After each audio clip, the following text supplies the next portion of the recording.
чоро кирип барганда абаң бошо йордунан турбаганын карачы арыстан манас барганда атасын көргөн баладай. Сезимай Керимбекова 10 класстын окуучусу. Ал 8-9 жашынан тарта манас айтып келет.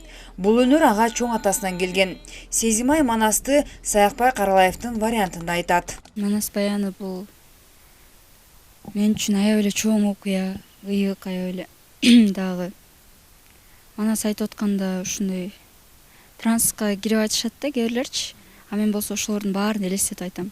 Мисалы үчүн көкөтөйдүн ашы кандай болуп эметкенин, манас маникерди кантип бербей койгонун, кантип тиги нес кара коңурбайлар кантип жеңилгендигин, башын салып ийип бергенин, төрөлөрү ошондой да.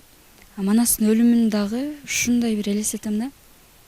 Манастын өлүмү кантип ак кепинге эметишкендерин, кошойдун ыйлаганын, Каникейдин жомогу да бир ушундай таасир да магачы.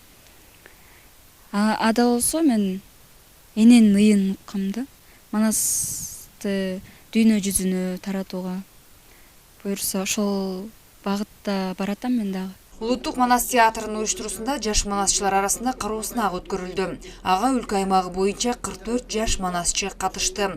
Таластан барган 3 окуучу ийгиликке жетишкен. Анын ичинен Сезимай Керимбекова өзгөчө өнөрү менен башкы сыйлыкка ээ болгон. Манас баянын жаштар арасында жайылтууга багытталган кароо сынактар азыркы муунду мекенчилдикке, өз элинин тарыхын, када салтын, урп-адаттарын билүүгө, кыргыз тилин өркүндөтүүгө багыттайт. Манас эпосу, манас атабыз менен биз айтып бүт алгыс нерсе да. Анын ичинде тарбиялык мааниси жаш муундарга, окуучуларга, чоң адамдарга деле бизге тийгизген таасирлер эң зор. Муну бүгүнкү күндө аябай жайылтып аткан ушу Манас театрынын уюштуруучуларына да аябай ыраазы болуп кеттим да. Өтө муну манасты кичинекей баладан, бала бакчада баладан азыр мектеп жашындагы студенттерге чейин жайылтып атабыз дейт да. Ошол жайылтуусу аябай жакты. Бул көп нерсени ала алат. Мен ал нерсени сөз менен да жеткирип айта албайм да.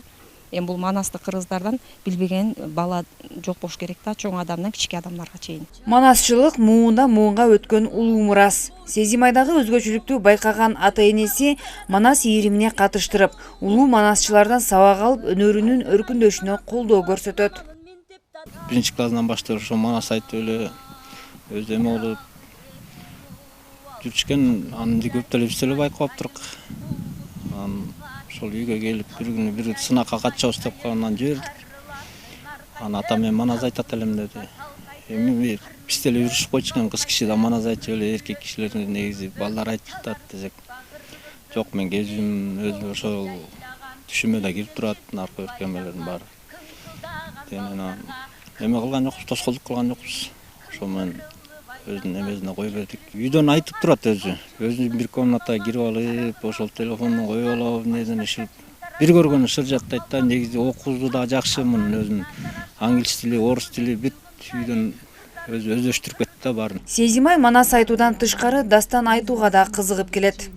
Түшкөн душман орногон, түбүнөн кудай колдогон, түнөп өткөн жериңде түптүү чанжаң орногон. Чолпон Сабитова, Бексултан Рахатбек уулу, Эркинай Жумабекова, Талас району.